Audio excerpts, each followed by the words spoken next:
Good evening, everybody. How's everyone doing today? Sorry for a little bit of a late start here, but when you have greatness kind of coming to your stage here, you gotta like just wait it. You know what I'm saying? In fact, we have one of the how do we call them? The great Pumbas? What Negro always calls you? The great podcast grandfather. We have Andy Herman with us tonight. He's blessing us with his presence here, and my name is Amar, and I got my man Bernie Bango, and just wanted to tell Andy thank you for joining us. He's been doing the Packet A podcast now, I want to say, for almost 6 years. Am I right?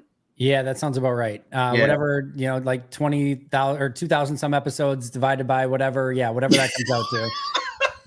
And he has an all-star crew up under him. I think some of the guys that we had you work with, Dan and Jimmy, and he is absolutely amazing. And he basically kind of started out how we all did, just doing this is a thing that we love. We all love Packers. We love talking about Packers. And then he made it into a full-time gig. And, man, he is the goal to be shooting for here. So, Andy, please, thank you so much. And just, take it away with anything you guys say, man. No, just thank you guys so much for having me. My C2C debut. So thank you guys again. Appreciate it. Always great chatting Packers, and always great, chatting with some new people that I haven't had the opportunity to talk to before, at least in this realm. So appreciate you guys having me on. Thank you. And Bernie, please. Anything you love to add, sir? Because I was like, me, I start talking, I don't shut the hell up. Me, through the week, I do my homework. I listen to so much content when we have guests. So really liking what some of your takes this week, Andy, and I'm excited to ask you some questions. Yeah, thank you. Just appreciate you joining us tonight. I just did the quick back of the napkin math too. So we're at 5.85 years right now. It'll be 6 years officially in July that we've been starting. Never missed a day yet. So knock on wood. Hopefully that continues. Don't worry. I look forward to that thing come up on my Apple podcast every single time. So something to listen to while I'm walking the dogs or something. But Andy, please tell us, like, you were a recruiter, HR guy. You kind of look like in the same kind of space that I am when it comes to working. Please tell us how you obviously you became a Packers fan, right? But how did you kind of get into this idea? Like, hey, I'm going to try to do Packers news every single day, and how. It sounds crazy, but it's probably like the best thing that I wake up to every morning. Well, I appreciate that a ton. Man, there's so much crazy stuff. And, when people say, like, obviously it takes a lot of work and energy and effort, and it takes the ideas and things like that. So I'm not trying to demean it. And obviously we have an incredible amount of people that are on the podcast team that do just such amazing work. But it's just crazy, kind of the little trickles of sort of like luck and happenstance that sort of get weaved into all of that as well, to sort of create something that kind of just came out of nowhere. To kind of try to make a very long story as succinct as possible. I started with my own kind of blog. It was called SconnieSports.com, which many people might remember was my Twitter handle was @SconnieSports to begin with. And I was writing about the Packers, Badgers, Brewers, and Bucks. And I was doing, a couple articles a day. They weren't super long form, but I was, putting a few things out there every day. And 4 to 5 people, 2 friends, my mom, and a couple people that accidentally stumbled upon it were, I think, pretending to read it. And, didn't gain much of a traction. There was a couple articles here and there that got, maybe 50, 100 views, something, crazy like that, but nothing really. And, I kind of hit a wall with it where I'm like, man, I'm doing a ton of work and there's just nobody's even looking at this. So kind of what am I doing here? So kind of decided to put that away for a little bit, kind of got involved on Twitter a little bit.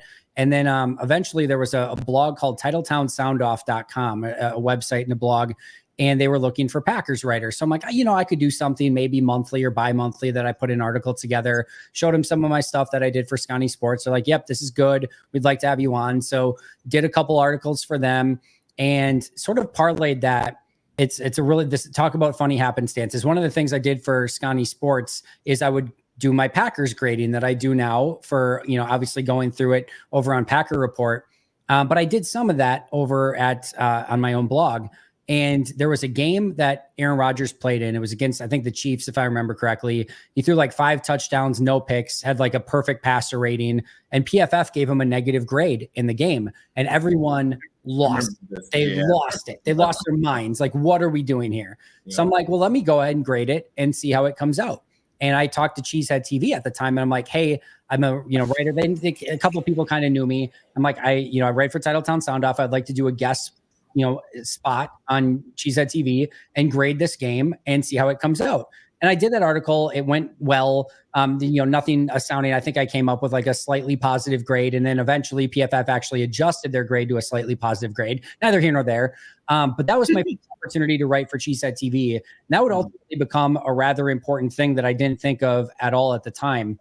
And then, time comes, time goes. I end up I stop writing for Titletown Sound Off. And I get the opportunity, or Jersey Al's looking for some writers.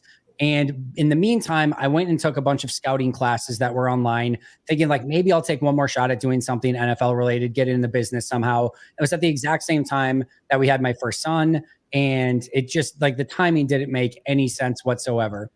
So I take all these scouting classes for like the first, probably like 10 years ago now, do that. And then eventually about 7 years ago, almost to the day, I had the opportunity to reach out to Jersey Al, tell him about my scouting. Jersey Al, yeah. Oh, all right. Tell them about the writing that I did previously for Titletown Sound Off, the article that I wrote for them previously, and that I just came off of doing all the scouting stuff. And I'd started to gain a small following on Twitter, for some of the stuff I was doing, and they kind of knew who I was. So they're like, yes, let's do this. We're going to start you off. And I decided at that point, if I was going to do something, I was going to go all in. I wasn't going to take it like, yeah, let's do an article a month. I was going to do the Grading the Pack series. I was going to do big time deep dive scouting reports in the off season. I was going to do all the stuff a lot of the stuff I do now, but I'm going to do it full bore. And that was sort of the thing that finally got me, sort of some of the recognition that went from all, doing that to getting on Marcus Eversol's weekly radio show, which I've been doing ever since then. That got me to, spending some time on WFRV TV for, I think, 3 seasons with them. Yeah. That all of a sudden got me to thinking, all right, everyone else that's sort of in this realm is doing a podcast. And I'm like, I'm not doing a podcast. And I really, just to be totally honest, had no interest at the time of doing a podcast. I'm like, this sounds like a lot of work. I don't really want to do this.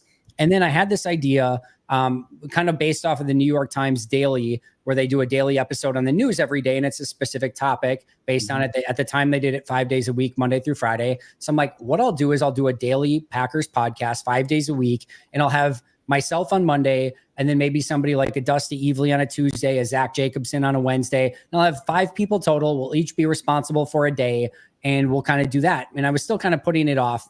I got the idea of the name Pack a Day, just randomly came to me. Awesome. And as soon as I got that idea in my head, I'm like, all right, I just have to do this. Kind of how I work is if I don't do it, if I don't just start it, I'm never going to do it. Right. So I immediately thought of the name, and I tweeted out, I'm interested in looking for Packers podcasters who would be interested in doing it. And I got over 200 some responses. And literally to this day, the hardest part of this entire process has been narrowing from 200 some people to about 20 some people. But we had so many that I decided to make it a 365 day a year podcast. Mm-hmm. And, one of the craziest things of this entire process is I had these 23-ish random people that nobody really knew each other, things like that. And tried to put it together in my mind, like who would sound good together, like who would possibly be able to form a team. And we end up with Andrew Merteg and Kyle Fellows together, just happenstance. And like now they're like, ridiculously good friends that have been doing podcasting every single day or every single week for 6 years now.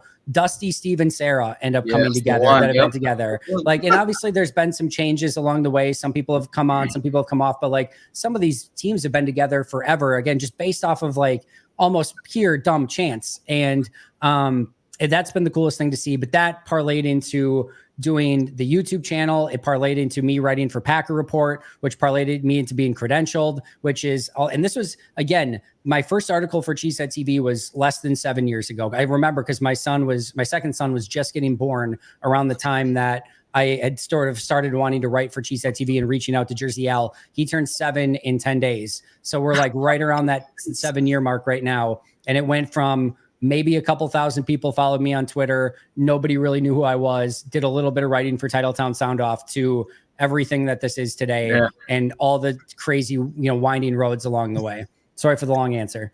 No, that is absolutely amazing. I knew some of that, but I didn't know about the scouting part because I always listen to your grading, and I'm always impressed with like I don't really care about I mean PFF is nice when it fits my narrative. I'm not gonna lie, but like for you, I love it because it brings me hype for the players that grade positively, and I see how you do it. It makes sense, right? Even though I want to ask you questions about that, but if I see the negatives, I'm like, damn, like I really thought this guy was a little bit better than what I thought. And clearly, seeing the way Andy's explaining it, I was like, okay, now it makes sense where I'm starting to understand the deficiencies we've been seeing all year or whatever the case may be.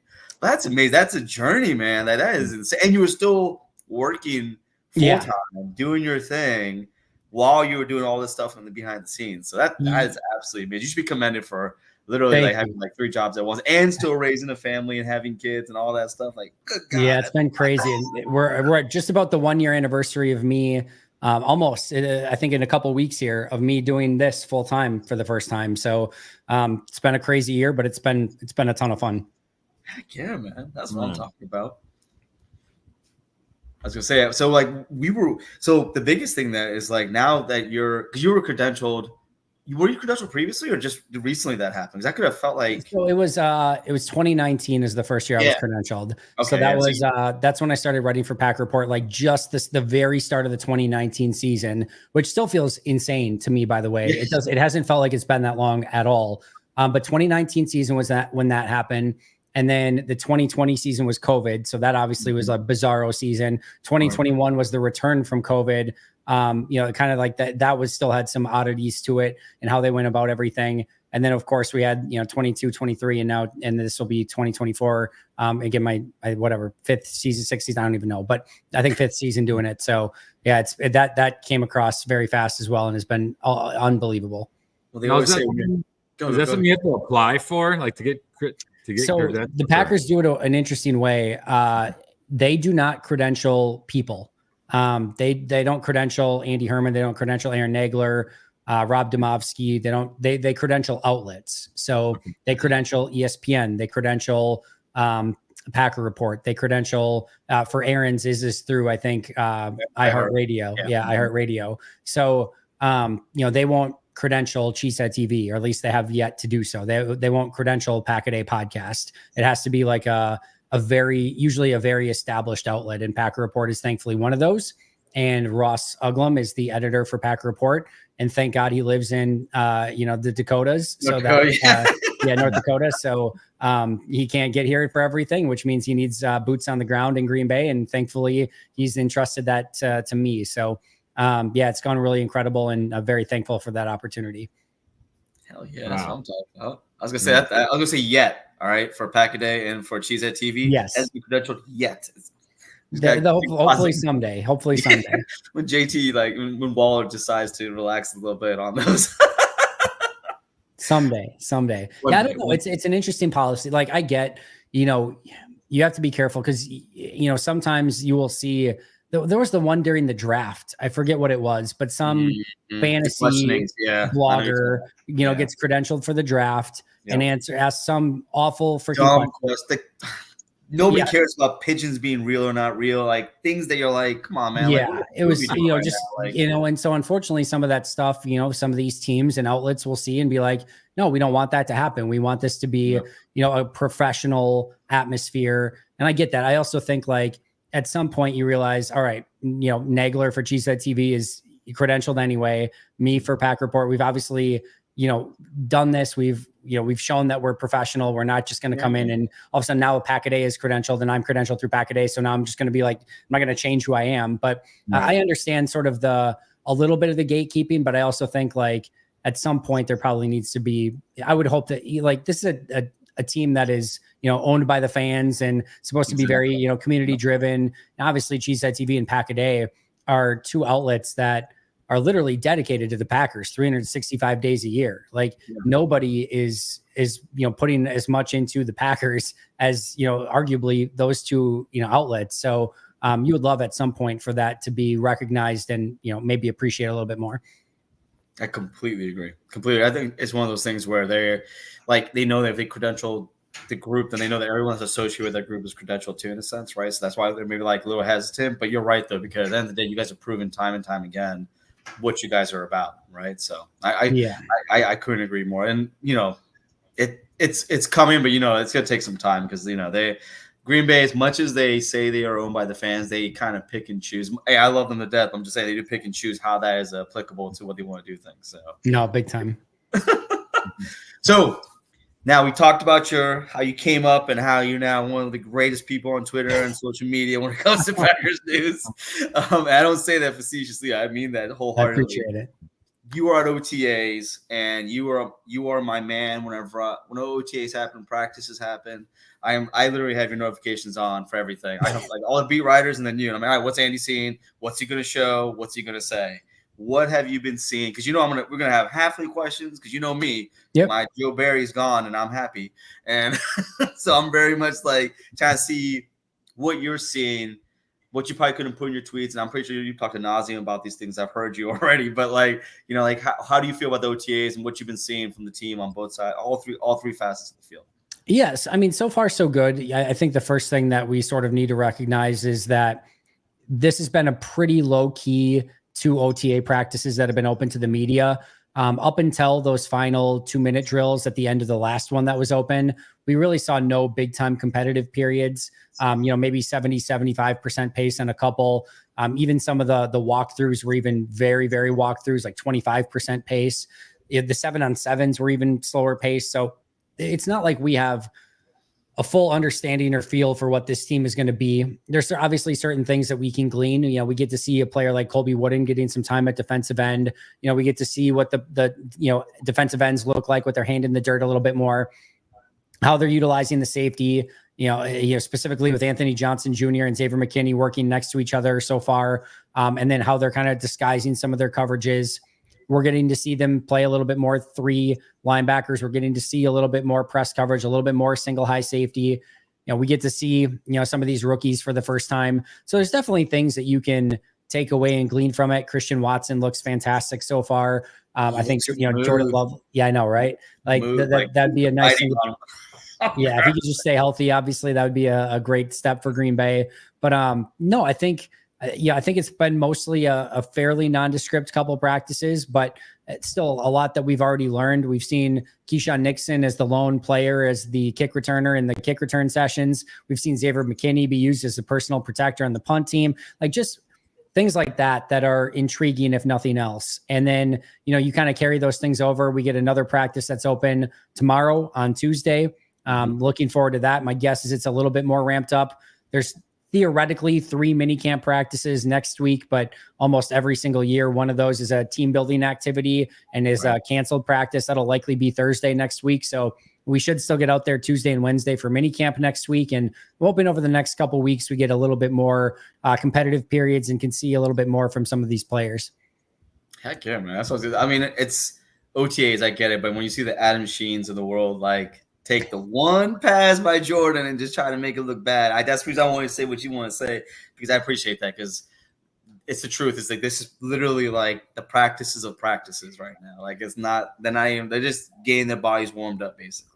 So yeah, that's awesome. And I think they're doing things the right way. It's funny because Matt ran a lot of 7-on-7s on that first practice, and I was next to Pete Doherty, and I'm like, Pete, didn't Matt say that he hates 7-on-7s? And Pete's like, yeah, he did. And so I asked him after practice, I'm like, Matt, I could be misremembering something, but I'm like, I swear that you said you hate 7. And he interrupts him. He's like, I do hate 7-on-7s. Yeah. He's like, I do hate 7-on-7s, just for the record. And he's like, but what we're trying to do right now is we're trying to get the rhythm and the timing. He's like, in this specific 7-on-7, we're looking at quarterback footwork.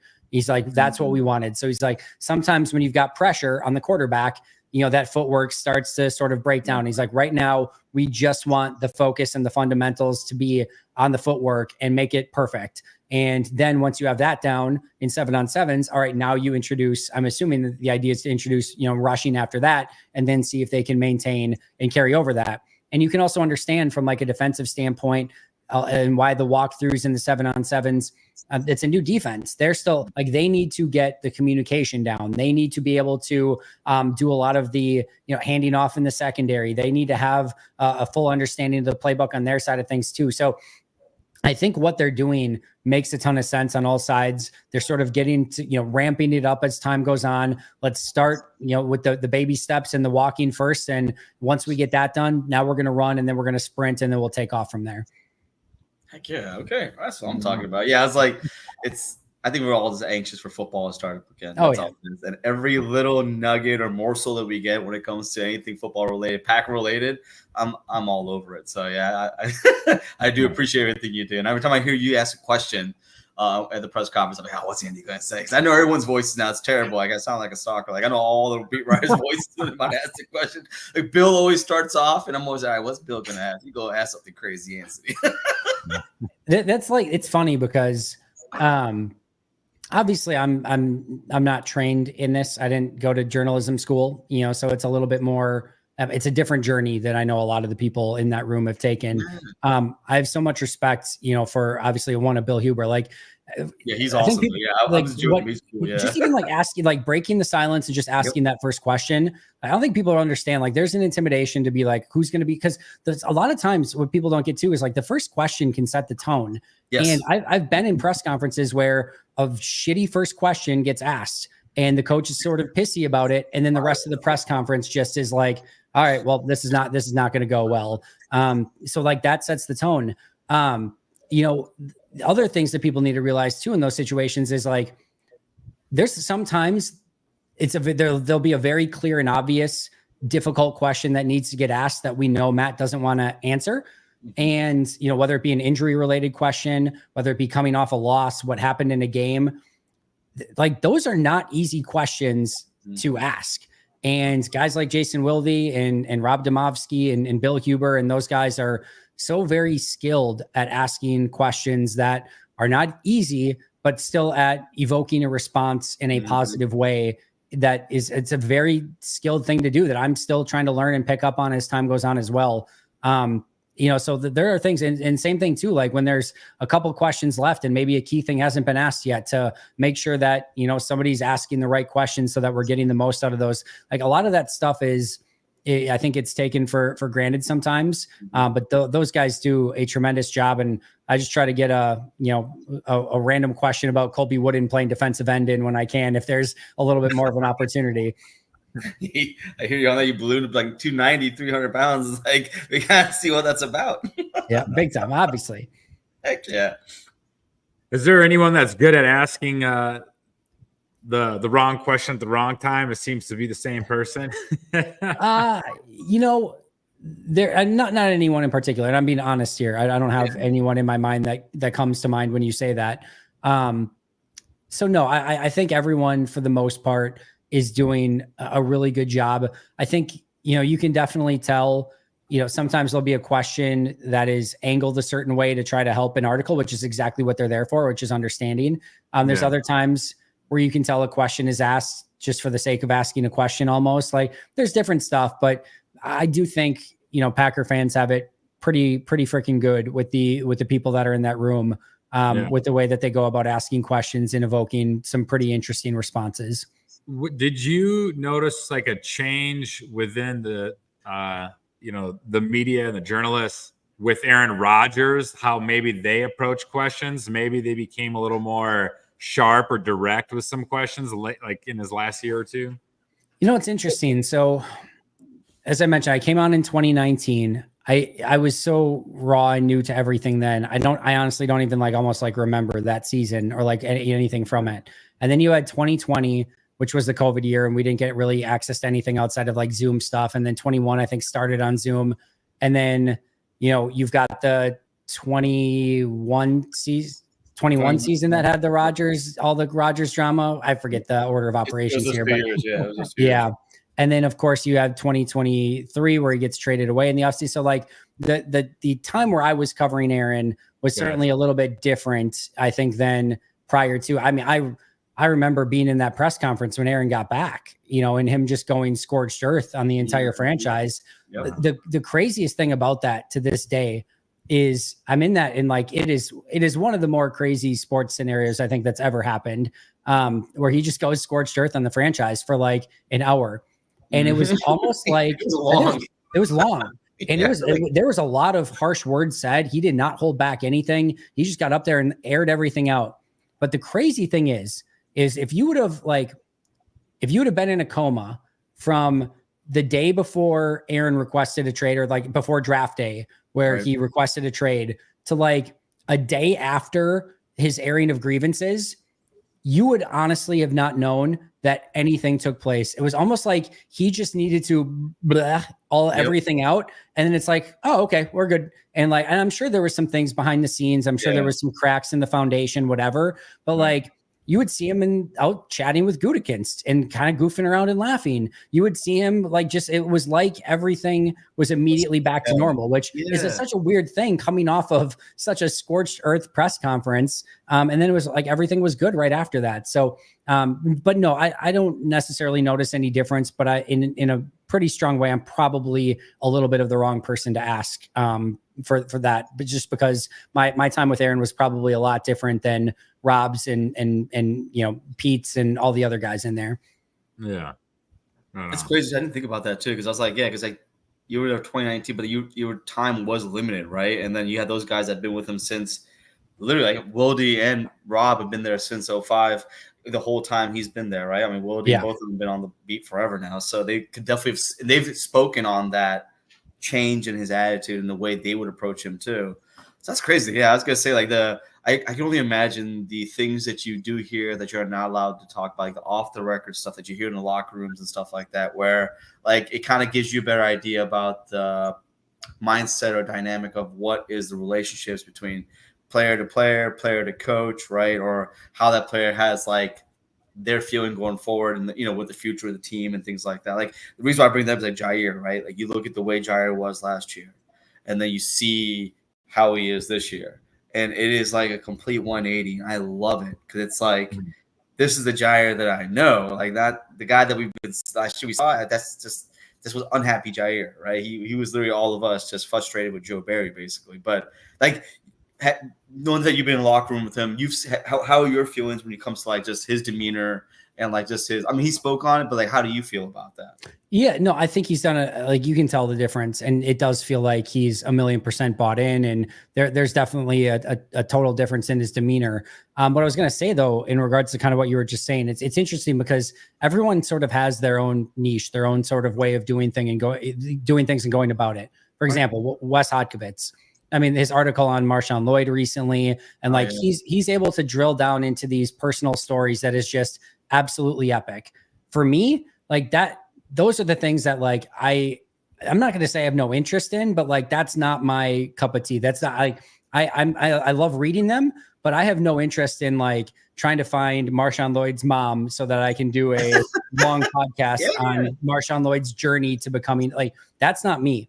And if I tried to do that, it would look laughably hilarious. And meanwhile, Wes is just, epic, a million out of a million at doing that stuff.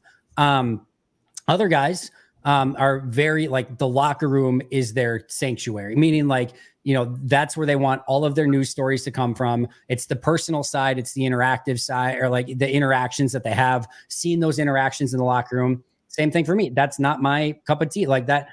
I'm less, I'll put it this way, like all of the personal and sort of sometimes drama and like that side of things. Mm-hmm. I mean, again, it's important and I want to have a pulse on it, but like, I want to watch the tape. I want to watch and break down what's going on in the game. Yeah. I want to know what formations they're using. I want to know which players are playing well on the field. I want to know which players are not playing well on the field. I want to break down all of that stuff and analyze those sorts of things. And I think that's what is sort of really fun about the Packer sphere, if you will, is that you have all of these different people and they all do a little bit of different things. If I tried to be Tom Grassi, I would just be a shitty version of Tom Grassi. If I tried to be Aaron Tom's a whole other world. Exactly. Yeah, exactly. Literally. I would not be a great version of Aaron Nagler. I would be a horrible version of Wes Hott or Jason Wilde or Rob Demoski. I don't have a single source. I cannot tweet out sources say this because I don't have a single freaking source, nor do I have any interest in having a single source. So I cover it a very different way. I cover it my way. And that's what I enjoy doing. And kind of the cool thing that I have an advantage on, and obviously Aaron has it this way as well, but I don't report to anyone. So, I don't have anyone in my ear being like, all right, we got to figure out what Randall Cobb is thinking about this situation. Like, let's get to the bottom. Like, no, we need the story. We need the, I know what you're saying. Yeah. Right? I'm going to do what interests me. And it's funny. People ask me all the time, like, how do you come up with a topic 365 days a year and a new episode? And they have all, different levels of interest and intrigue. And I'm like, dude, I am a fan of this team. And there are things that I have questions on 365 days a year that I would like to know about, or just like fun episodes of like, who are the hyped up players this year and who's going to live up to the hype, or whatever it might be, whether it's trade deadline, whether it's draft time, whether it's in season, whether it's off season, whatever it might be. There's 365 days plus worth of things that I've got weirdly going on in my mind that I want to know about. And those are the things that I want to dig into and kind of cover the team that way. So I know I'm unique and sort of blessed in that way that, gets to, do it that way. But man, I would not have it any other way if at all possible. How long do you think it took to like find your voice? I guess I could ask Andy, like, right. You like figured out like what you're interested in and how you wanted to express that and create that. Yeah. That's a great question. And I don't know, unfortunately, if I have a great answer. I think that's something that just kind of evolves over time. One of the things about me is that I'm going to kind of be unapologetically me pretty much through every situation and scenario. And because if what's the point if not? Like, I could fake something, I guess, and try to do something that I'm not, and maybe I can fool people for a bit or whatever, but it probably is going to lack some sort of authenticity at some point. Or like I said, if I'm trying to do it the way that somebody else is doing it, I'm just probably going to be a worse version of them. So I think, just again, kind of knowing what I always wanted to know as a fan. And that, people ask me too, I got asked this recently on a radio show of like, how do you, when you go to a Packers practice, it's like, there's 90 people out on the field. Like, how do you possibly know like what to tweet out and what to go over? And it's like, it's all the things that I'm interested in. I want to know what Edgerrin Cooper is looking like. I want to know what this new 4-3 looks like. I want to know how the safeties are disguising things. I want to know who are the jammers on punt. Like, every single moment on the field, even in individual drills, even on special teams drills, whatever's going on, something somewhere interesting is happening, or like we're learning something new about a player, getting eyes on a player that maybe we haven't had the opportunity to get our eyes on a bunch before. And it's just finding, all right, in this moment, what would I want to know? And like, I am blessed to get to be the eyes and ears for the fan base that unfortunately OTAs and mini camps are not open to fans. I wish like heck they were, but they're not. There are a select few of us that get to go to do this. And I know if I wasn't there, what would I be interested in? Like, what would I be dying to know? What are the things that I would be, hanging on every tweet to know, like, all right, what about this? What about this? So at any given moment in practice, I'm just constantly churning through in my mind, what would be the most interesting thing to sort of know right now what's going on. And then I just try to be the eyes and ears and tweet that stuff out. And some people, it might be too much, and then they can just sort of filter that as they need to. But I'm trying to get as much out there so that, people that are hanging on to those things can get as much as they want, need, and desire. Right. I know. I appreciate it. Yeah, I was gonna say I love it because every time it's kind of like you got like a Vulcan like mind meld on me, because every time you're looking at some shit, I'm like, that's exactly what I needed. Thank you very much. Come again. I was like, come on, dog. Because like right here, Soder asked a good question. I think this is the thing that kind of goes into what you were saying, and it's a lot of things that you've been speaking on already, right? How on offensive line is the best 5, and then when it comes to Jeff Hafley and his defense, when it comes to the secondary, right? Yep. What are you looking at when it comes to these battles that we're going to see that you feel like are going to be the best ones? Yeah, I think offensive line in general, for a variety of different reasons, we know that they're hell-bent upon best 5 along the offensive line. So, what does that look like? Left tackle could probably be Jordan Morgan, guard Elton Jenkins, Jordan Morgan, maybe Sean Ryan. It could be a variety of different people. Center, it could be Myers, Jenkins, Zach Tom. Sean Ryan's got some time there. Maybe a Jacob Monk. Right guard, Sean Ryan, Jordan Morgan, Zach Tom, Elton Jenkins could be over there. Right tackle like could be Morgan. What's that? This sounds like a good problem to have. For sure. But yeah, absolutely. But I think number one is who gets the 5 starting spots and how do they line up? But then you also have like this interesting battle for like the final 2 to 4 spots where you've got Andre Dillard, Royce Newman, Caleb Jones, Travis Glover, Donovan Jennings, Yeah, Luke Tenuta, Kadeem Telfort, like a lot of those guys that are sort of in the same range of one another that, like I said, are fighting for 2 to 4 spots at the back end of that offensive line. So I think the battle for starting spots and how they line up, as well as, I think you got 7 sort of locks to make the team, but then how those final 2 to 4 spots, shake out on the rest of it. I think that's interesting. Trying to think what else. I think, that number 2 cornerback, although it's been Eric Stokes so far, between Valentine and Stokes is interesting. I am interested to see how much of safety is a competition or if Javon Bullard just kind of pulls away earlier than often. We know kicking is going to be a major battle all throughout probably training camp, and hopefully somebody just steps up and owns that one. So I think there's a lot of very intriguing, and then just kind of who steps up at wide receiver and is going to take snaps and not give them up, because those snaps will be competitive, I think, all throughout the season for who the top 3-4 wide receivers in any given game are going to be. I think that's going to be a constant battle. So there's a lot of fun stuff to keep an eye on. Do you think with that wide receiver room, you could have like a different leader in catches, like yards and touchdowns? It's like there's no one receiver that's going to dominate or be the leader in multiple stats. Yeah, and I think it can be week by week. And I think we sort of saw that at the end of last season, even once Bo Melton was the first guy with a 100-yard season in like week 15 and then, or somewhere around there. And then it was like Jaden Reed the week after that. And then it was Romeo Dobbs the week after that. And then it was another, it was like a new guy. Yeah, it didn't matter. And I think that's the beauty of it, quite honestly, is that it doesn't necessarily matter who it is. And those guys seem very motivated to help each other out and motivated by each other's success. And I think it's so much more based on not which wide receiver we need to feed, more of which wide receiver has the best matchup based on the coverage in the corner across from them or whoever is guarding them. And that extends to Tucker Kraft, Luke Musgrave, Jacobs, and, Marshawn Lloyd and AJ Dillon and Ben Sims and everyone else. Like, if there's an opportunity to utilize any of those players and get them in an advantageous matchup, like, to me, that's one of Matt's superpowers, is he has the ability to scheme up mismatches.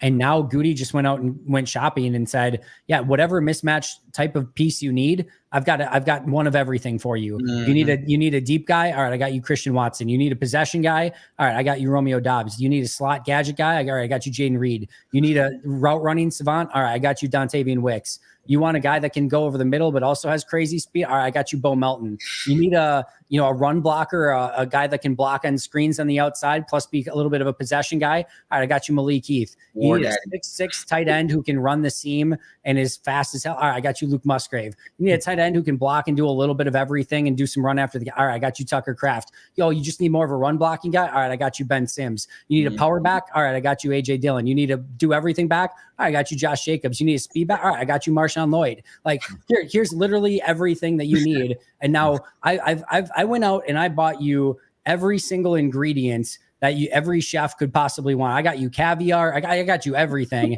And now Matt, with his 5-star chef skills, gets to go into the kitchen and be like, all right, good luck, everyone else. I've got all the spices and ingredients I need, and I know how to cook everything. And, hopefully the big thing for me, we talked about that offensive line. They've got to be the ones that protect everything up front to make sure that Jordan has time. These running backs have the lanes that they need. But if that offensive line does the work that it's capable of, everything else on offense, sort of sets into place. One thing that I thought was pretty cool is, like, on offense, you have incumbents, right? And you have the scheme that's been there, right? That LaFleur's been developing since he came in pocket, right? But then when you have on defense, no one has a leg up. Like, you have your starters, like you have your main guys, but at the end of the day, it's a new scheme, so everyone's going to get a shot. Seeing Anthony Johnson Jr. out there makes sense because, like, you know what? He's a second-year player, gets a shot, but the thing is, like, it's like kind of like going to school and you start in a class and the teacher says everybody starts out with an A. And it kind of is in the same situation here where every single person on defense has an opportunity to make something of it. And I'm going to use a Joe Barryism. I'm really mad at myself for this, but literally all those starters in waiting are really there. Like, everyone has an opportunity to become that starter. I feel dirty right now. Well, I think the cool thing about the defense too is that Goody kind of took the same approach for the defense this year that he did with the offense over the last couple of years. And it's different ingredients at every single spot. I mean, when you go out and get 4 safeties and Xavier McKinney, Evan Williams, Javon Bullard and Katano Ladapo are all very different from one another, who are also different from Anthony Johnson Jr. and Benny Sapp III and the guys that are already on the team. Eric Stokes is different than Valentine, is different than Jair, is different than Ballantyne, is different than Kalen King, is different than Keyshawn Nixon. Like they've got all different flavors there. Like Edgerrin Cooper is different than Walker, although those are two maybe a little bit more similar, but they still have differences as well. Tyron Hopper's a bit different. Certainly Isaiah McDuffie is a lot different. Defensive tackles are all different from each other. The edge players, the 4 guys that are going to be rotating in, are all extremely different from one another. So again, it's different flavors and different ingredients. And unlike Joe Barry, who seemed a little bit more set in his ways and wanting to do kind of the same thing over and over and say, hey, we're going to do our thing and we're going to try to master this, I think we're going to get more of a Matt LaFleur style on the defense with Jeff Hafley of mixing and matching what's best for that specific game plan against that specific opponent. I think that's what his whole plan was. Like when he brought in Hafley, having a head coach on defense that's just like him. That's not going to be pigeonholed. Like I'm going to do the same thing every week and try and get a different result. And the definition of insanity. But he's going to be like, on offense, I'm scheming guys up based on the team I'm playing. And now Jeff Hafley's going to probably do the same thing. And I am so absolutely excited for that, because every week we're going to hopefully see something different. You're going to see the base, but you're going to see a little bit of difference. And I think that we really don't know what to expect. And I think our hype is really high because we've been in, 3.5 years of purgatory. So I can't wait, man. I'm hella hype. Agreed. And this is a similar question I had, so I'm going to throw it up there from Heath Soder. Do they have the right DL mix to go with a consistent 4-man front? I know that you're high on Devontae Wyatt having a big year.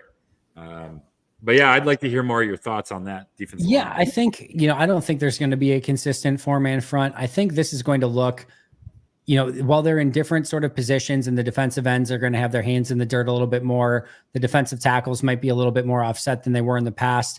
I think we're going to see a very similar rotation from what we saw a season ago. I think you're still going to see Rashawn Gary, Preston Smith, LVN, and Kingsley Enagbare all rotating around at the defensive end position.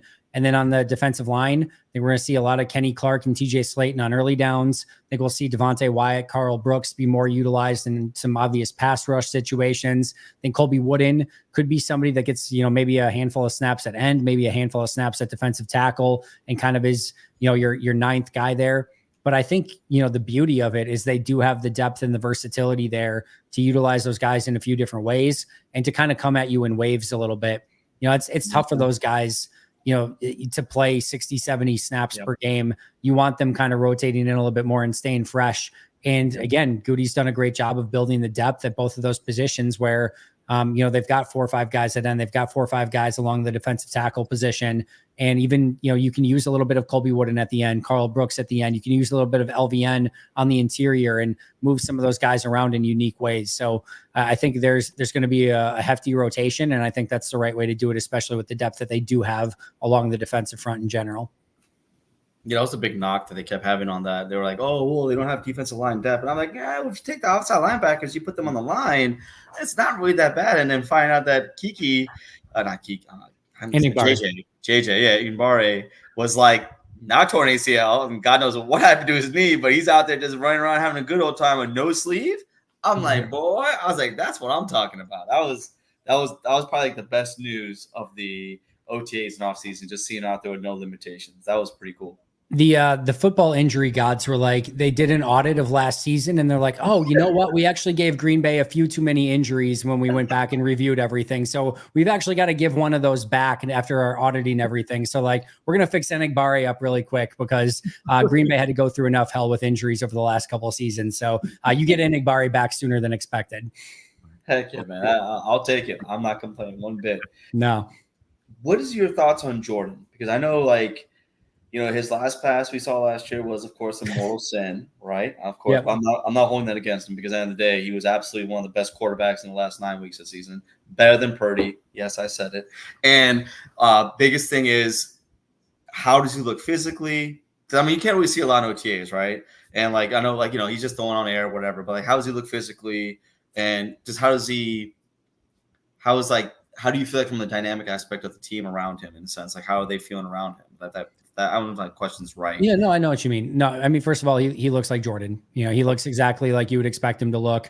Again, you can't clean anything if he looks better or worse, or, you know, but he looks exactly like you would expect him to. Arm looks good. Yeah, you know, If he put weight on, I was wondering if he maybe put weight on or something like that, right? Because a lot of these guys, they come in, they slowly start doing it, or they lose weight, gain weight. You know, right. Rogers went through all these different vegan diets. God knows what to like, kind of like adjust his like body dynamics. But I was hearing that Jordan had put some weight on. I was wondering if, in a good way though, not like bad weight. Obviously. I was wondering if you could tell, like you could see that or not. No, I haven't seen anything specific. Like you can tell Carrington Valentine put on some weight, Colby Wooden put on some weight. You can tell a couple of those guys. I haven't personally noticed it with Jordan, but I mean, I'm sure if somebody reported it, I'm sure it's probably true. And then as far as like, you can tell there's a level of confidence there with him that, you know, again, how could it be there a year ago when he's never really started for a season yet and certainly had success. And now he's had that success. You can tell the guys around him are ultra confident in him. So yeah, it's different than it was a season ago. There's no question about that, but Jordan's Jordan. He's calm. He's composed. His demeanor kind of stays the same no matter what. And he looks, like I said, exactly like you would expect him to look.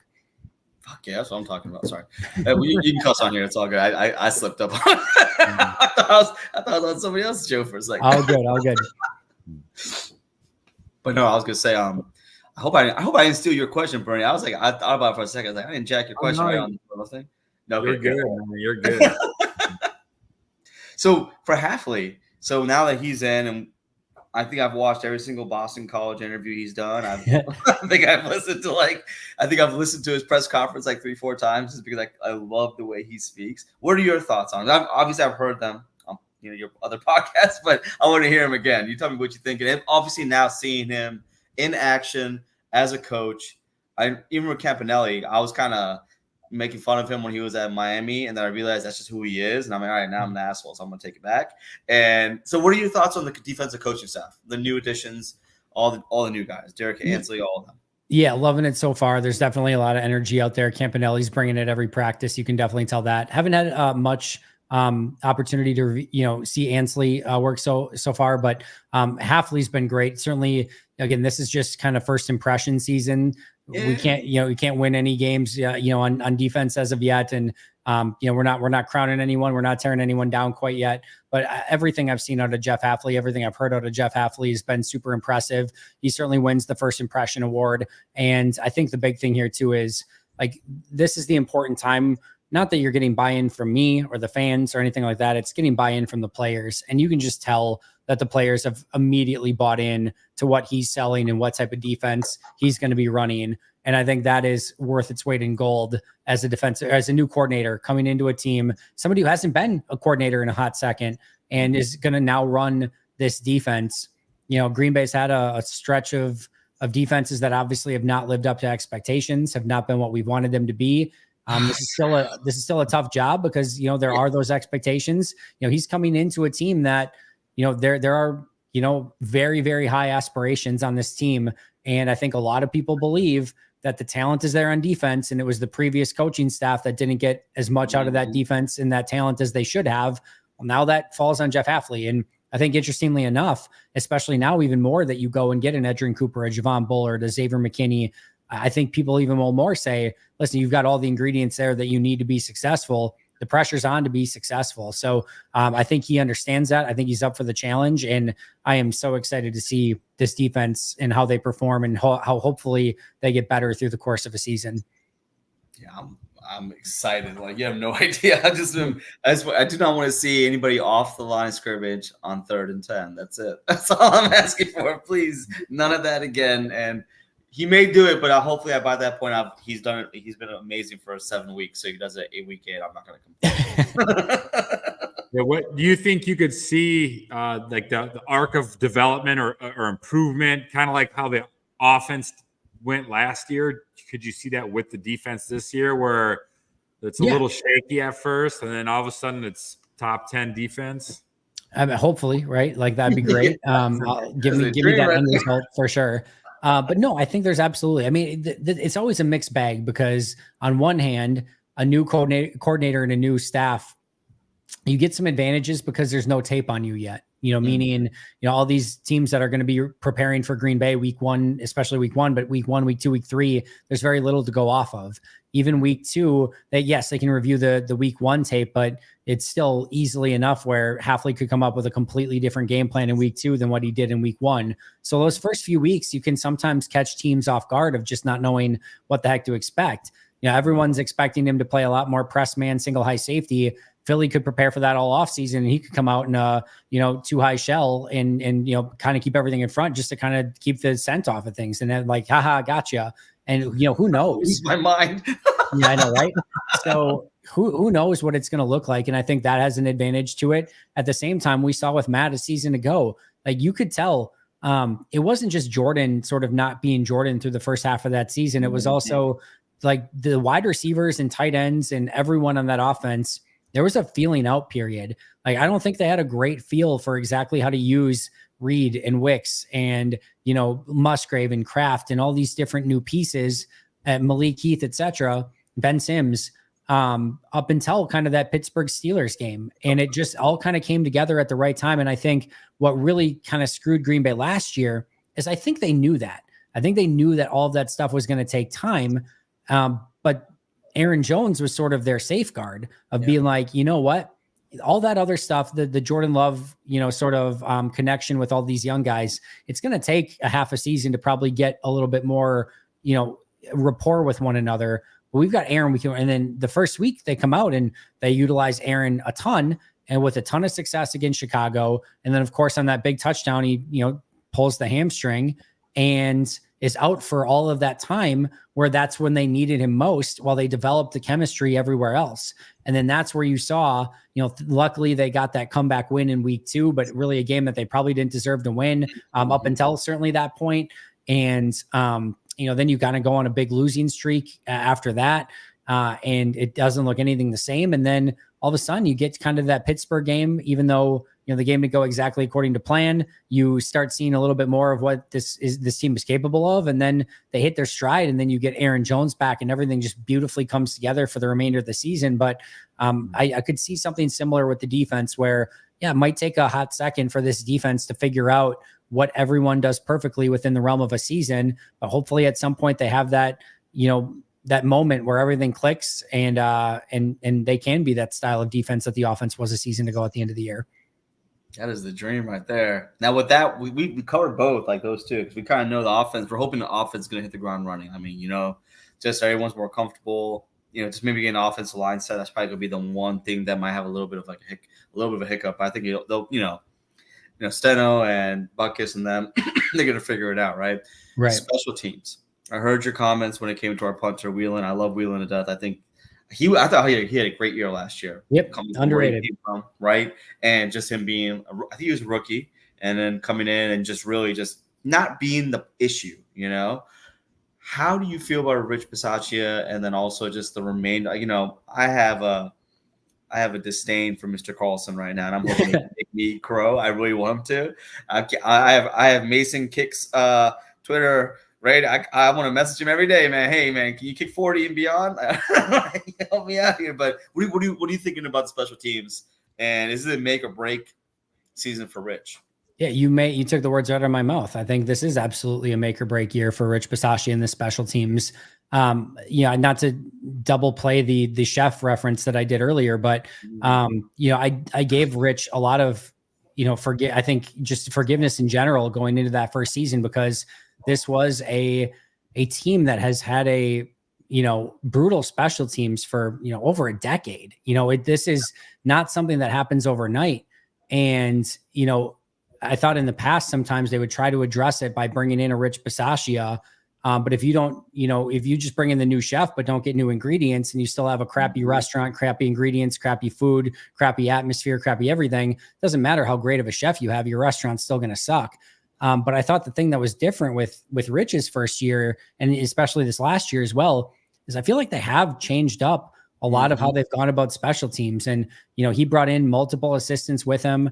They put a lot of money into the coaching staff for special teams, specifically with Rich. They keep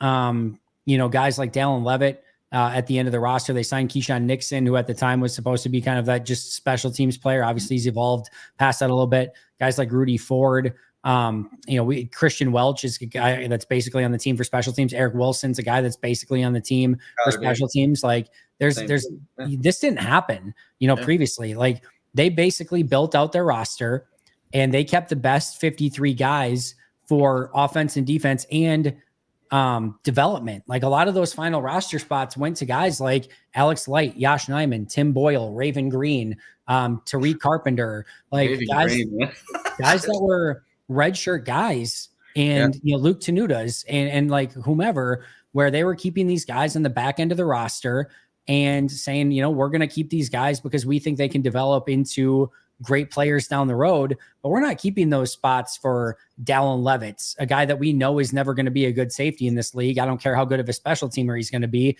We're not keeping that guy in the roster. We'd rather keep a developmental safety that we think can be a good safety down the road.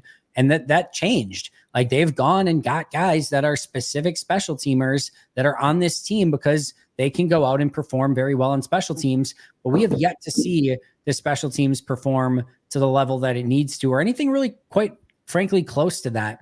So I think this is a big year for Rich and the special teams as a whole. And I really think this is the year we really need to see some results from that group. I think Keyshawn Nixon and that new kick return rule can definitely pay some huge dividends. But as excited as we are about that, are we excited about a kick coverage team that has to cover, 4 times as much as they did in previous seasons? No, that doesn't excite the heck out of me. So like that gives me some nervousness, and we don't feel comfortable at all about the field goal situation. We've got a long snapper competition going on. Like, I don't know. There's still a lot of questions. Pete needs to win that. Peter needs to win that. Right? He needs to win that because that's my boy. Dude, I'm telling you, I was on Osrich, a Super Bowl champ, all this crap. I'm like, oh man, we're good at long snapper, and then it was terrible. Yeah, did not go great. Oh man, there was something you had mentioned when it came to special teams, and I had it and I lost it, and oh god, Bernie, go man. I'll think of it here in a second. I know. Andy. Check in with Tucker Kraft and his whole pec injury. What's the timeline on that, or if he's, how much time or how much he's going to be affected by that? Yeah, the last I heard is that it sounds like there's some hope that he can be available at some point in training camp, but he definitely looks like it's a more serious pec injury than Zach Tom's looks, for better or worse, I guess. But hopefully they get both of those guys back at some point in training camp and it doesn't linger into the season. I mean, they've got the depth and the versatility where if Tucker Kraft misses a couple games, it's not going to be the end of the world, but you definitely want all those guys out there. And Tucker's obviously somebody that I think really came on at the end of last year and played some fantastic football. And you really don't want to have to go against Philly or some of those early opponents without, all of your best players out on the field. So it sounds like it's going to be something that you can get back in training camp, but we're just going to have to kind of take that one step at a time. Right on. Yeah, man, I know when he came on strong last year, he became one of my favorites. Well, his whole draft story, when he got drafted, he was like in that tractor barn or whatever, hammered beers. I was like, that's my guy right there. Listen, every single great tight end has a little bit of like weirdness to them, and in all the right ways. Yes. And Tucker Kraft has that right mix of just, it's the perfect amount, and he's got that. And hopefully he can be that next great tight end for Green Bay. Look, he over there sounding like 50 Shades of Grey when he's talking about when he's blocking someone. Like, I guess that he's got it. He's wired the right way for a tight end. For a tight end. I completely agree. And it's funny too is when he got drafted, he had no tattoos, right? And then as the season progressed, that sleeve got really done well. I would not know. I cannot speak on this, but I've heard from many. Once you get one, you don't stop after that. So once you break the seal. Yeah, see, look, Bernie got a few. See, I've yet to do it. I know when I do, it's gonna be a constant thing. Got to get that Pack a Day podcast logo. That's it for you. First one. I'll get C2C for us, and we'll be all right. There you go. I got the vintage was like the vintage Packer symbol. It's like the state of Wisconsin with like the guy running in front of it. Oh, nice. Yeah, I got that tattooed on the back of my leg. Beautiful. All right. Yeah. Heck yeah, that's what I'm talking about. That's fandom right there. I got Bernie. I got the original Bango Buck spitting the basketball tattooed on me as well. Yeah. and Barrel Man as well. Beautiful. Okay, that's what I'm talking about. I know you gave us a lot of time. We got a couple more questions. One from Duke. I know you probably know Duke from Twitter. He's a real good dude, and he had a question about. I want to say it's more about Jordan's mechanics, and I've always wondered about this too. And I'm going to keep you a little past your normal time. I apologize, but I just want to get a couple more in, if you don't mind. And so we're just wondering about when it comes to love, and like I've seen this about him too, where he has this like kind of like fadeaway back throw that he does, right? He throws off crazy platforms. I think that's the reason why he was so well sought, because he could do that. But as Duke asked here, do you think that's going to be an issue, or do you think he'll improve upon it? You know, it's such an interesting conversation because obviously, again, he has the ability to do it, and you don't necessarily want to coach that out of him entirely. What I always talked about with Aaron is, you know, don't let it become the norm. You know, what you want is the goal should be to play with great fundamentals on every single play, but then you want that ad lib ability when you need it. And, you know, if the pass rush is in your face and you need to drop down an arm angle, fade away, go off your back foot and do it because of that, by all means, like then take those opportunities when you need to. But what you want is to make sure that far more often than not, you're playing the right way the majority of time, and then just utilizing that other skill when you need it. So I think if he can use that superpower a little bit more only when you need it, I think there was I forget who did it last year, but it's like Superman doesn't need to use his laser vision when he's saving a cat from a tree. Like, that's not when you need it. You know, you might need it in some other situations, but when you're just getting that cat down, you just, the little fly up, grab the cat and come back down is probably all you need. You don't need the laser vision to chop down that tree. So, utilize your superpowers and maybe only when you need to at the right time. So I think with Jordan, hopefully it can become something where, he utilizes his normal fundamentals on the vast majority of the plays. And then when things break down or it's a big third down or whatever it might be, and he needs to pull that out of his bag, he still has it and can utilize it at that time. And we saw that with Rodgers in 2020, right? Where he played within scheme, played within structure, and like he figured out something in his hitch, right? When he was talking about the way he kind of took his footstep or whatever. And it was awesome to see him play like that. And then when he did say play out of structure a little bit, it was awesome too, because that was the Rodgers we knew. But then 2021, 2022, he just went completely out of structure, right? And with Love, you see a mixture of both, which I think is pretty cool, right? And the thing is more often than not, when he plays out of structure, he's been successful, right? And so it's like you just don't want them kind of going back to the well too many times with that. So I feel you on that. It's like a quiver it's like kind of having an arrow in your quiver, right? And just using it when you break glass in case of emergency. Agreed. Bernie, what you got, man? Oh no, man, I'm good. I want to be respectful of Andy's time, but if you got anything else, Amar, it's all you, dude. Oh man, let's see. I was gonna say I'm just so happy that Andy joined us, man. I actually feel like wow, this is. I hear him every single day. Like he's a part of my morning routine every single day. Him or like all the other guys, all the guys and ladies that are like a part of the crew. So man, Andy, I'm just really appreciative for you to come and join us, and we'd love to do this again. Yeah, absolutely. And you've been just extremely informative and just giving us like just the way you get. Oh, last question. You've probably explained this a billion times. How the hell did you come up with your grading? That's it. That's the last question I have, I promise. How did you come up with your grading? Like, how did you figure this thing out? You have like a picture, right? But I'm lazy. I don't want to read right now. So no, yeah, for sure. No, I think it was very much, first of all, based off of a PFF style grading where you could get from a +2 to a -2 on any given play. And then, that kind of was the baseline for it.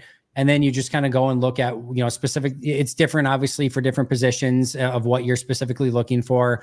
And I know people will have the conversation of like, well, you don't know what the play call is, so you can't grade the play. Well, I'm not grading it like I'm their coach. I'm not grading it like you did this right on the play, you did this wrong on the play based on the play call that was made. That's not the intent of the exercise. That would be ridiculous because, you can't do that. Now, there's a lot of things that you can glean. If 10 people are running stretch zone one way and another player's going the exact opposite way, all right, I know which guy probably did the wrong thing in that situation. I'm obviously being, extremist here, but like there's a lot of things that you can glean on a given play based on what 10 players are doing. If the other player's doing something a little bit different or vice, whatever. But what I'm more looking at is all right, we've got a corner and a wide receiver going for a 50-50 ball on the outside, and it's an opportunity for both. All right, how does that end up? If you've got a running back that's got, or a linebacker that's got a running back dead to rights in the hole and he misses the play, or if he makes the play, obviously there's going to be a corresponding grade for that. And I think then you have to sort of calculate in, down and distance, moment of the game. If they do something good, but it's like they're up 48-0 at the time and it has no real effect on the play, it's still a good play. It still grades well, but it might not be as great of a grade if they did the same thing to seal a game when the game is on the line. Like that has a higher stakes to it as well. So there's all different sliding scale sort of things that can kind of affect any given play. The one thing I don't really take, people ask me this all the time. Well, does Josh Nijman get, more lenience because he's going against Nick Bosa rather than going against, some jobber for the Bears or something. And it's like, Right. Not really. And only because how are you supposed to then you have to evaluate every other player that they're playing against in every given moment. And that adds a whole different, and again, who knows if maybe Nick Bosa is just having an off day or the other player is just having an amazing day. You can only go against the player that's across from you, good, bad, or ugly. And it's going to sort of even out law of averages through the course of the season pretty much anyway. So that's the one thing I don't really take into consideration, just because, again, I think it adds, I think it gives you a worse picture than I think it actually gives you a better picture. But other than that, I try to take everything into consideration and then just kind of go about grading it play by play. And what I'm doing is I'm watching I go and watch the play in its totality. I rewind it all the way back. I watch the quarterback specifically. I rewind it all the way back. I watch the running back, rewind it back, watch wide receiver, rewind it back, watch the wide receiver, and 11 players in every play. Now, some plays, that are beautiful, beautiful plays. You get to, maybe it's just a quick wide receiver screen to the outside. And everything that happened on this side of the field really didn't have anything to do with the play. And I still take a cursory glance just to make sure, whatever. But a lot of those plays, you just have to, grade the blocker, the wide receiver, and the quarterback that actually did it, something on that play. It's interesting, some different things that you pick up along the way. When people say safety is not really a premium position, it's an interesting conversation to have, because there will be at times 10, 15 plays in a row where the safety literally didn't matter on a play. Whatever they did, there's no gradable play because they're just sitting back at safety and waiting in case shit happens. Right. Or, they still, and again, they need to be in the right spot, right situation or whatever. But if the safety's playing deep, left side of the field and it's a halfback stretch and it goes for a 2-yard loss, all right, well, that safety had no bearing on that play whatsoever. An offensive lineman, a center is, or a quarterback, a center specifically, because, quarterback might just hand the ball off. Offensive linemen's usually, if there's 70 plays in the game, they're usually involved in all 70 plays. A safety might only have 15 plays a game that they actually had any real bearing on. Now, when they do get called upon, the stakes are insanely high because they might have to have the game-saving touchdown tackle, so that's not a touchdown. They might have the opportunity to pick off a pass. The stakes are very high, but those are the very interesting conversations because, I can go a lot of plays without the safety even having a specific grade on things just because of what their role is on that particular play. So those are very, very interesting, kind of things to think about a little bit. But I know I went in a variety of different ways with that question. No, I like that. No, that's awesome. The long answer is it's very complex and it definitely takes a lot of time to do. And I've always impressed because I always think about how the fact that you have to go through each person's whatever they did and then grade it based off of that. And you're doing that on every play almost. And that's kind of crazy. So I was kind of want to maybe just hype you up a little bit because that's a lot of freaking work. So, just one other thing on it too is I say this all the time. I think one of the things that PFF people get turned off by is PFF, I think sometimes comes across as holier than thou, and that everything that they say is the final answer. And they don't know either the plays. Thank you. I was gonna say and I'm the exact opposite, quite frankly. I'll tell you right to your face, everything that I grade is not perfect. It's an imperfect science. It's an imperfect system. There's nothing that I can do that's going to make it a perfect way to go about doing it. What I do is I do trust myself in what I'm seeing. I also trust that if there's any person that wants to go out and watch every single player on every single play, they're going to get major takeaways from what they see from the entirety of the season.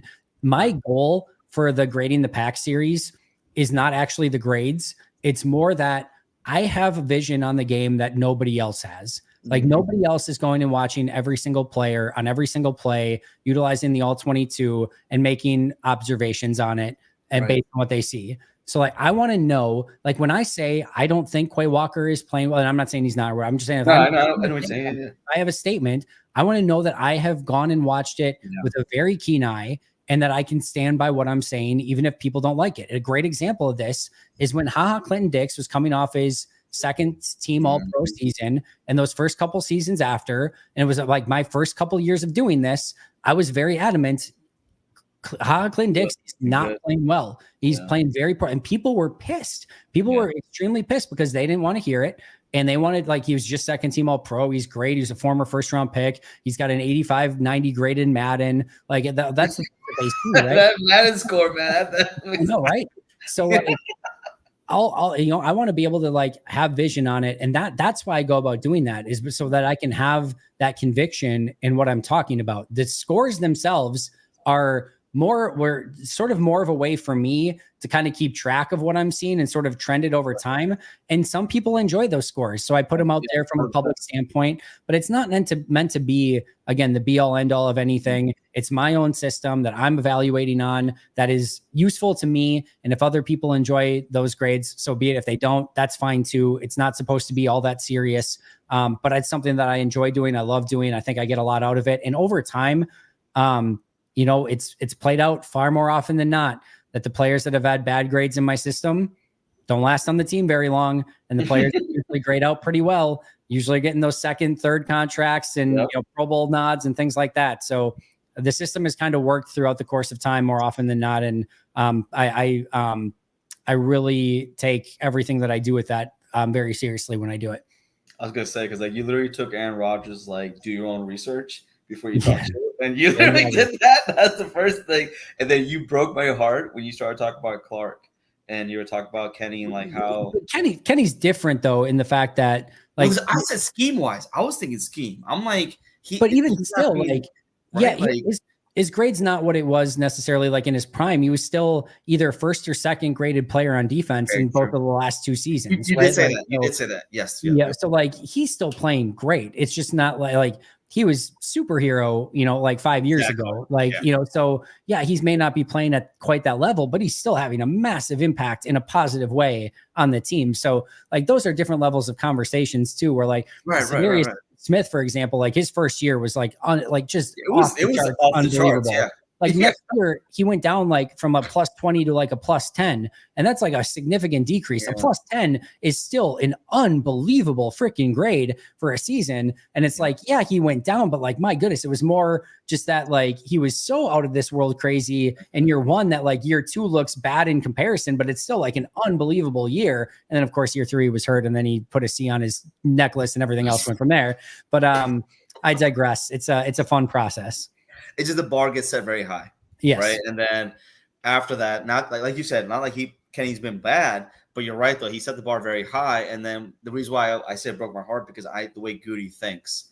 And if he sees some kind of like deficiency in someone's play, he's real quick to be like, all right, well, we'll cut this loose. We got Wyatt, we got Slayton, and he'll figure it out. And it's just like, nah, man, I want Kenny's 16 years old, man. He can keep playing. Like, what are we doing here? So but no, man, like I'll keep you here all night. I don't want to do that. So all good. I appreciate you guys. Thank you so much for having me on. I appreciate it a ton. You've been amazing. Thanks for the time, Andy. I'm sorry. Sorry, what was the last thing you said? I didn't catch it. My apologies. Oh, I really appreciate it. Thanks for taking the time. Oh, you bet, guys. Thanks so much for having me. It's been a blast and happy to do it again sometime. Can't wait, man. Can't wait. Thank you again for everything, bro. You bet. Take care. All right, man. That was awesome. Great to pick his mind. I just love the content he creates because he thinks and he sees the game, right? In his own way, like he said. And that's what I love is I don't see the game like him. And he sees it from such a, analytical standpoint that I never, I think could reach, but I understand what he's saying. And I love I love the information he can bring to us about our players. The fact that he actually went and took night classes on scouting, I thought that was fucking awesome. I've heard his story many times. I didn't know that, and I was like, wow, it just gives more. Like, he already had credibility to me, so don't get me wrong. Yeah, it adds more oomph to it, right? We're like, damn, bro, you went and you went and like learned this shit. Like, that's pretty badass. And I was like, if you hear his podcast every day, every week, whatever, because he does his own podcast, like he does his own show. And then he has a show of the folks that work up that are with him. They do one too. And just the material that they put out every single day is absolutely amazing. And I was going to say, like, there was something that Duke had wanted to ask, and I apologize, Duke, for not getting into it. Because I'm just going to say this. If you need to go back and listen to Andy's podcast, because he explains this, where he talks about how his grading on Myers has not been that great. I hope you know what? I don't want to misspeak. So I'm going to let you go listen to the podcast, because he does talk about it. But I think all of us see one Josh Myers and everybody else sees another one. So, but supposedly he does a lot of things on the line that we don't know about, right? Where calling out protection, calling out this and that, like that's the stuff where he's very good, and then his play has been kind of inconsistent. But I think the Creed Humphrey thing is what screws us up every time. That's what it comes down to. But hey, I want to just thank everyone for coming in tonight, being flexible with our time. Most Hated Minnesota says great stuff, gentlemen. We appreciate that. You, man. Appreciate you guys, man. Cody, this is a blessing for Monday night. Hey, man. Appreciate that. And got Brian over here waving and shit. I see you, Brian. I see you, Buck. Well, yeah, thanks everyone for stopping by. Awesome guest, Andy Herman. And be great to chop it up with him again. I'm Bernie Bango. Next week I'll be joining from the great state of Wisconsin. I'll be back home. I'll probably be like in my childhood bedroom or something weird like that, man. I can't wait to see a new background. It's probably gonna be one sad looking window behind me. That's really it. Yeah, it's all good. We see the origin of Bernie Bango up in here. That's what I need right now. But no, I was gonna say we're gonna try to see if we can get another guest. See who we can get on next week. I'm still working that out right now. But I know that we'll eventually be getting Mike Clemens to come on, who's another beat writer on the Packer beat. He wants to come on later when the mini camp kind of starts, so he can give us a little more information, which I appreciate. But we're definitely gonna see if we can get somebody else come here next week. And if not, it just might be us two chopping it up and talking about what's going on in Green Bay and how Bernie's experience is being back home. Absolutely. Looking forward to it. And as always, go Pack, go. Go Pack, baby.